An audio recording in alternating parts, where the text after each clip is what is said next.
Hi guys, this is Mike from Mike and Ike, and I've been asked to do a little tips video on running.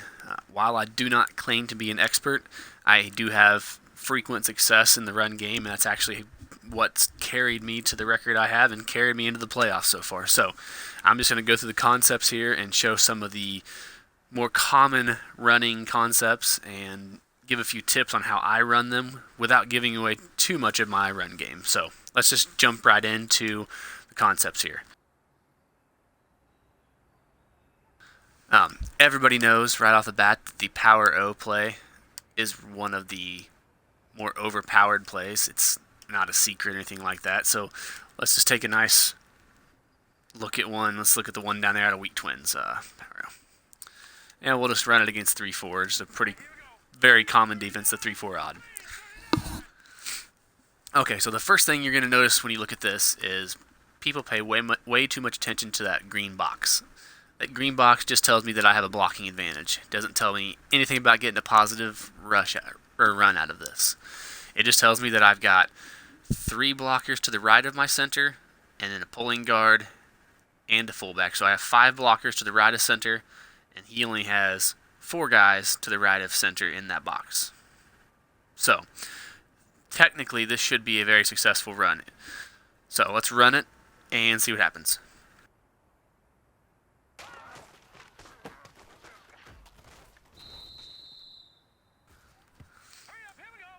Alright, so even though I had a blocking advantage there, nobody made it to the second level up there and blocked that guy. So let's just kind of break this down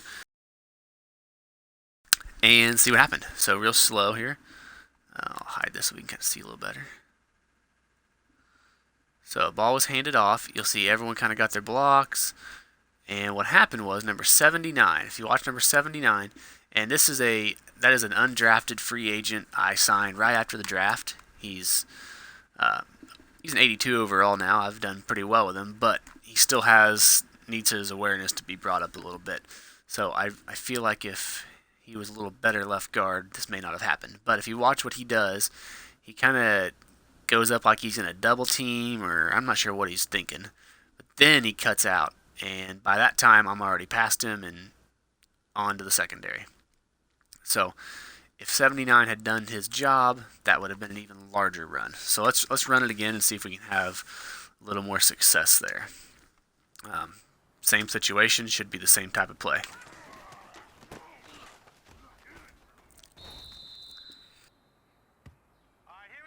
And as you see, 79 still didn't really hit his block. He may not be fast enough. I need to pay a little more attention to who I have at guards because they do pull often, so I'm not sure how fast he is. But I'll just kind of run this a few times and break him down if I see something different. Alright, there's a very common thing that a lot of people do and a lot of people struggle with is that right there. And that was kind of my fault. I wasn't really paying a ton of attention. But if you watch what happened, everything went as normal. But this time, instead of that guy cutting outside more and giving me a lane, he didn't give me a lane. So then I decided to try to take it outside, and it just didn't work. That's what a lot of people do. Probably would have been a little more successful had I cut it up instead of trying to take it outside, because then I got stuck on him, and when you get stuck on guys, it's all downhill from there.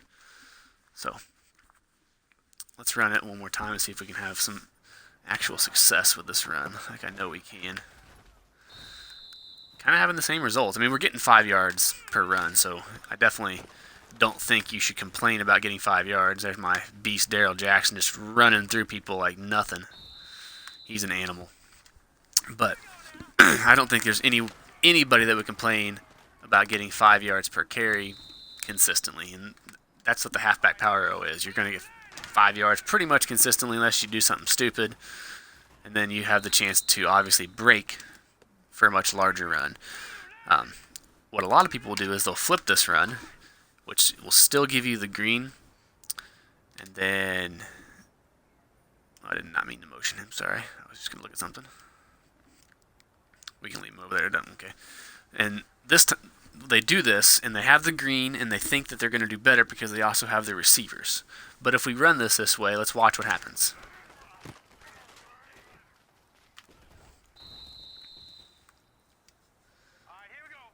Let's run it again. over and over, you will have the same, if not better, success. People think that they're going to have just worlds of success if they flip their run, and sure, sometimes you might.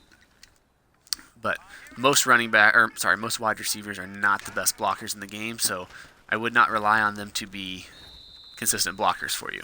Once again, I'm still getting about 5 yards per carry. I can run it this direction. Well, that was a bad example. I can run it that direction, and I can run it this direction. And either way, I would say I average 5 yards per carry with the halfback power row. Let's go in and look at the next concept. I don't want to spend a ton of time. I'm not giving away every bit of my secret. All right, the counter. Let's go to a decent, good blocking formation here. And we're just going to stick with the same defense. So the counter run is a trickier run because what a lot of people will do is this right here. So this is what a lot of people do when they run counters. Okay, well that actually worked. Let's try this again. Here's what a lot of people do. Okay, well I'm just having great success with the counter run. But what a lot of people do is they instantly hit that turbo button and they will run into their own player or they will run into the D-line that's cutting out there. This is a good counter play and the defense isn't really prepared for it. It's not. Let's try to... Oh yeah, we fumble. That's great. Let's see. That's just too successful. The matchup's not there. So let's run the same counter run. And let's run it against 4-4, cover 3 up here. This should give me a little more success. So let's see what we have here. Okay. So that's a little better defense to defend the counter. Let's do one more and try to show what happens here. Still having some pretty good success with the counter. To me, the counter is one of the more successful runs. However, most people, when they run that 4-4 defense that you see right there, they spread their linebackers out and they press down. And typically that gives you a little better run defense, which I don't have that capability of doing it here. Whoop, see if we can leap it. Nope. But really the counter, there's not much to it. I do want to run this and see if we can have any more luck with it. Where's my I-form? Right there. I want to run this counter, and I want to run it against 3-4. No, let's run it against a nickel just so I can get a little wider. Here we go. We'll run it against this just because it's a real wide defense. And when you come out and your defense looks like this is not a good defense to run a counter against. So let's just kind of watch and see what happens here. Oh my goodness. Well, this is just, I'm running too well apparently. Typically when they have a nice spread out defense like this, you won't have much success. That's a little more what you expect. Let's run one more and see what happens here. Okay. So let's break that down. I want to show one thing. When you run a counter and you come out and the defense is real spread out like that, what you'll notice is as soon as you snap the ball, the left side gets real clogged up. And it's because you've got a guy rushing from the outside. That number 55 right there. He's coming rushing in, and what that's doing is that's making it so I can't go outside of my tackle. I have to try to stay inside. Well, I don't have the bodies there. I don't have the blocking advantages. I don't have what it takes to get a hole there. Sure, sometimes you'll get lucky, and maybe number 79 there will block that number 27, and I'll have that hole. I mean, it happens. But more often than not, when you come out in a counter run and the defense is spread out like that, it's not best to run it. So let's do this real quick because the counter run's a fairly popular run. So let's run that. Let's run that same counter we just ran. Let's run it against random. So if you look at this defense, sorry, I would typically always run the counter against this defense if it looked this way. The only thing you have to watch out for is that right there, which that's kind of what I was hoping would happen. If you hit that turbo button too soon, you'll run into your own guy. I finally made it happen. This defense, I would not run the counter against, and I will show you why right there. You're not going to have success with it. So once again, this defense, I would not run the counter against. That actually wasn't too bad because those guys that were up on the line were just showing blitz and they actually backed off. Same thing here. I would not run the counter against it, even though there's only 2 guys over there. If both of them rush, which they don't, so I get a hole in the middle. But if both of them rush, I don't have a lot of options to where I can go. That worked out pretty well. Got a great chop block there. Counter run's probably one of my favorites, and if you've ever played me, you've probably gotten burnt by a counter or two. But counter runs are all based on the defense that you see. Let's go look at another common run that people don't run correctly. It's the trap. So we'll just run it out of the single back big here. I want to run it against random. Okay. So, as it stands right now, I would run this trap run as is. Because if you look at my number 79 right there, that pulling left guard, he is going to come all the way and block number 78, the D end over on the right side. And what you'll notice is, unless both of those linebackers are blitzing toward the inside, which sometimes happens, I should have a decent lane to work with. So let's look at it real quick.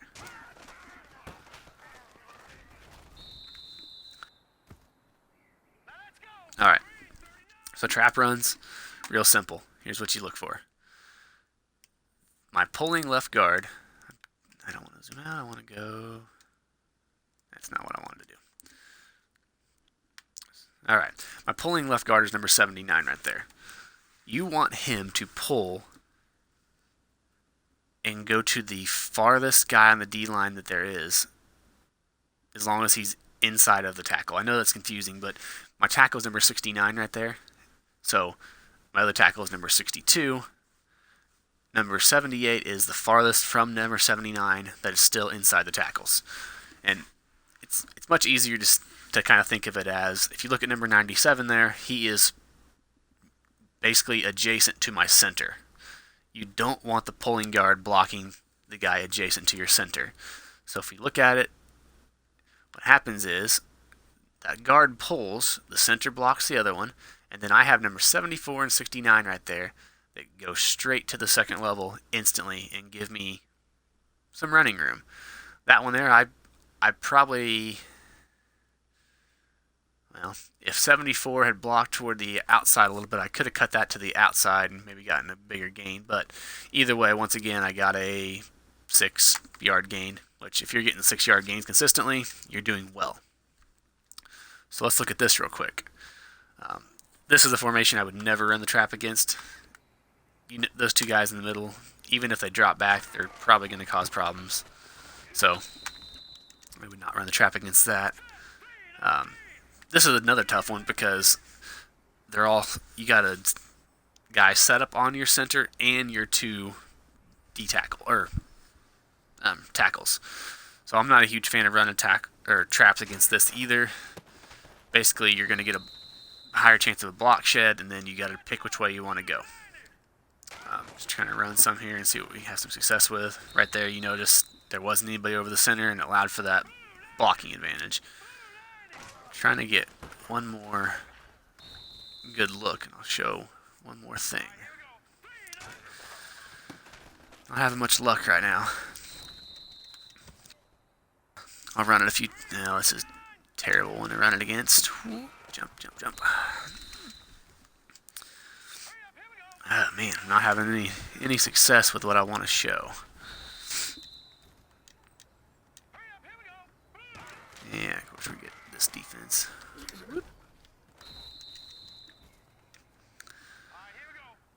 Alright, let's go see if I can just pick one, because I'm tired of waiting. Okay, so let's pick that same trap run. And let's try, I think the 3-4. Nope, it's not what I wanted. Which one's going to give me a good offset look? How about a nickel 2-4-5? I think that should work. There we go. Okay, so here's the look I was talking about. If you look right now, my pulling guard is set to block the guy that my center is set to block. So let's just watch what happens if I leave it as is.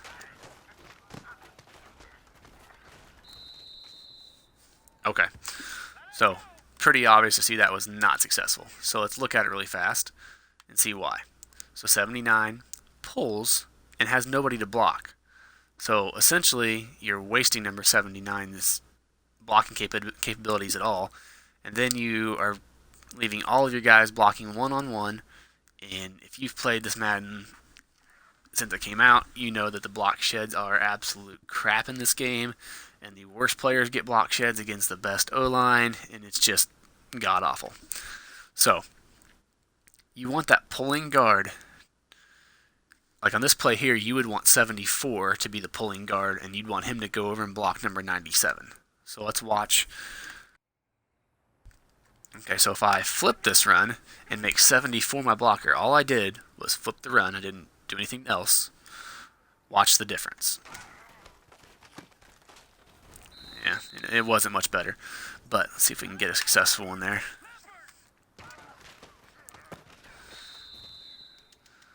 I'm going to get crazy block sheds this whole time. It's going to prove me wrong. Goodness gracious. Let's see if we can have one decent one so I can show what it should look like if done successfully. Yeah, the block sheds are just going to be going crazy. Oh my goodness. Number 74 is not doing his job. Alright, we'll use that one. It wasn't the best in the world, but it was a positive gain, and at least the blocking was correct that time.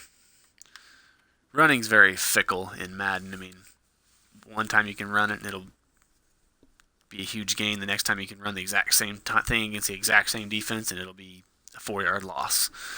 So if you watch number 74, he pulls and actually does his job and blocks number 97. And that leaves everyone else obviously one-on-one, so you do have the fear of, if you look at that block shed on the left side, he's already shed his block, and then if you look at the center, number 70, Bruce Smith Jr.'s already shed his block, so I mean the block sheds are always going to happen, and there's nothing you can do about that. I mean, you're looking at some pretty, my O-line's not amazing, but they've all got great attributes for run blocking and impact blocking. But the key to traps is basically you want your pulling guard pulling and blocking the guy that is not being blocked by your center. If not, you're going to be taking big losses often. So let's look at another concept. The inside zone. Inside zone is one that people seem to... Some people are super successful with it and other people aren't. Me personally, I'm going to go random. I'm not super successful with the inside zone. I'm not one of those people that runs it often. But if you look at this defense, I come out a lot of times in shotgun formations and I will audible. If you hit X, you have this one here. I actually don't have that audible, but if I have it available, I will audible to it if I see a formation like this. If you look at the box, I've got 5 blockers in the box. He's got 5 guys in the box. Typically, I can get a 4, 5, or even larger gain consistently. So let's just run and see kind of what happens here. And boom, goes the dynamite. We get a touchdown. When they're real spread out like that, the inside zone, they're super successful. All right, difference here.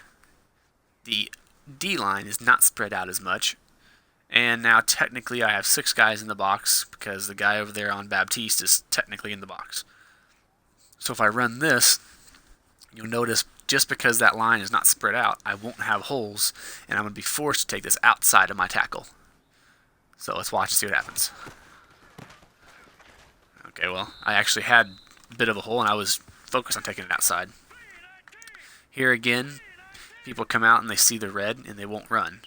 However, I'm running to the right. I only have 3 guys in the box on the right, so I don't care how many guys are on the left side. There could be 20 guys over there on the left side. If I'm running to the right side, it doesn't matter what color the box is. I'm probably going to have some decent success with this run. So, don't let that little box be your guide every time. Inside zone, it's definitely a lot of people's go-to run. A lot of people are successful with it. I don't use it overly often, just because I'm actually not super successful with it, even though I'm being very successful with it here in the practice mode. It's just, if you get those ridiculous Madden block sheds, oftentimes you will have stuff like that happen right there, and that's just kind of the luck I have with inside zones.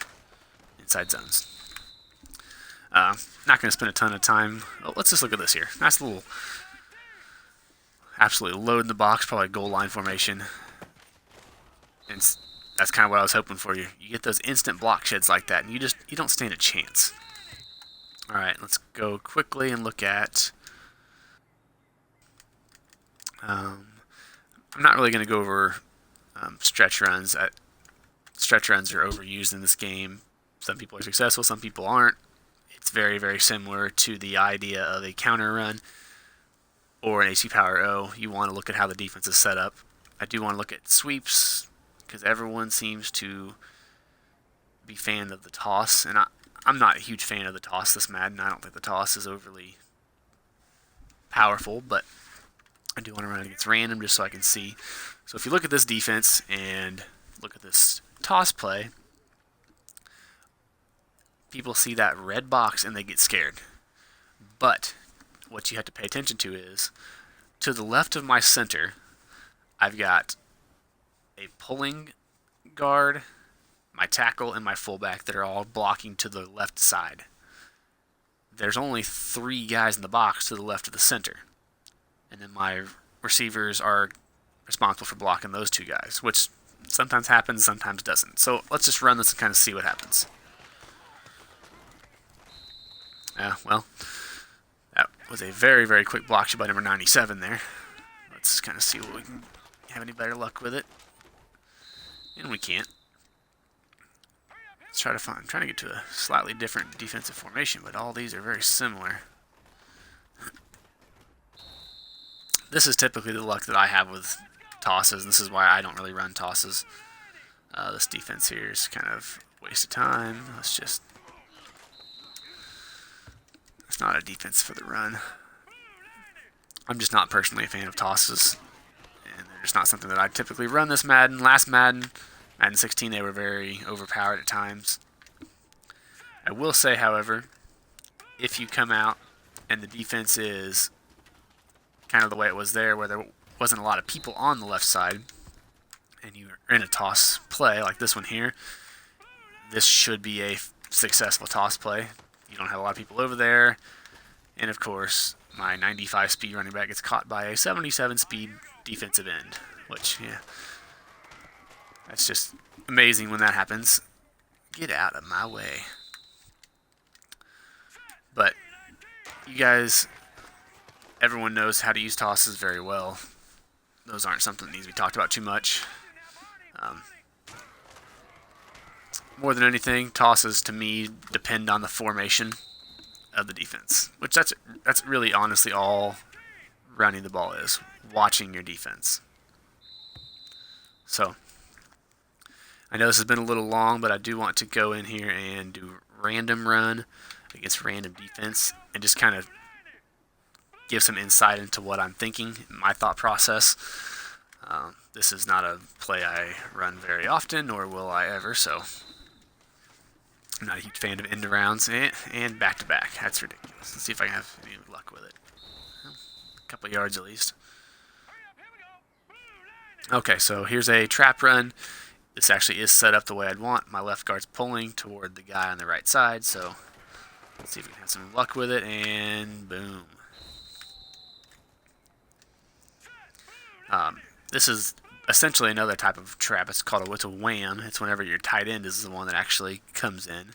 So let's look at that and see if that does anything positive. And those are always good runs, especially when you don't have a lot of people up the middle. Here's a toss. I would probably not run this. Your blockers are all trying to seal the outside, and you've got a D-back out there. It's probably going to cut outside, so if you run this, you're probably going to, 74, the pulling guard gets out there, but he's not going to do much. That one there, kind of the same thing. I don't run tosses very often. I probably would not run this with Paxton Lynch, but you never know. Another trap play. This is one I would not run. There's too much up the middle. I don't think you'd be successful with it. I would rather audible to the inside zone and let everyone just kind of block as they would and try to find a hole, which I don't really, but at least I get positive gain out of it. My guys fight. These random runs sure do like the tosses. Oh, I don't really know what happened there. Dive we didn't really talk about, but I think they're kind of self-explanatory. Really, you just gotta pick which direction you want to run. I am getting the same type of plays. Let's run a power O here. Okay, so here we have a power O. Says I have a blocking advantage. And what I do like is, if you look at my tight end there, Ruffin, there's nobody to the right of him or even in front of him, which means I'm probably going to have a pretty decent edge get sealed for me.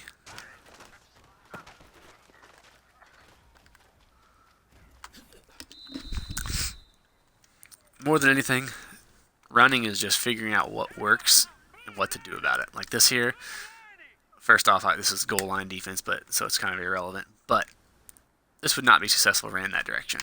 Switching it, though, simply due to the fact that there's nobody to the outside of my tight end Hooper, I guarantee you I have a better chance of this being successful than the other one. I still don't think it'll be too crazy successful, but, oh, actually it was. I figured I would have got a block shed there, but...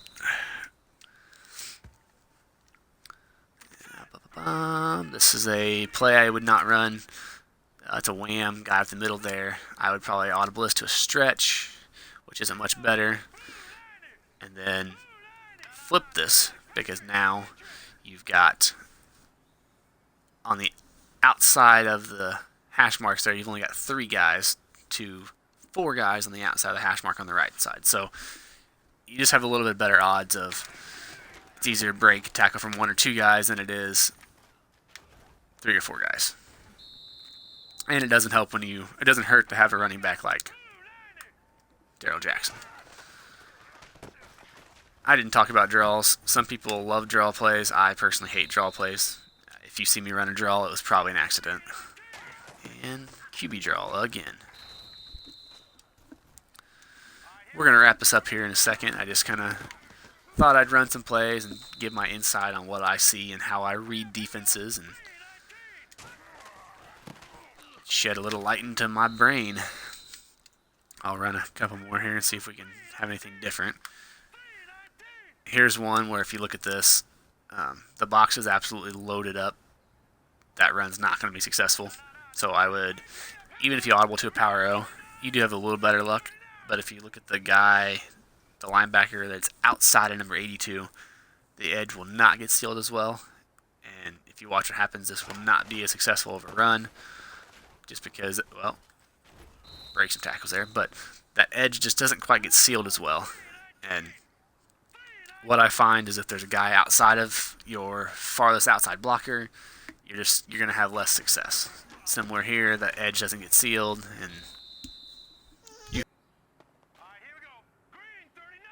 and you have less chance for success. So I'm going to go ahead and end it here. I hope you guys learned something.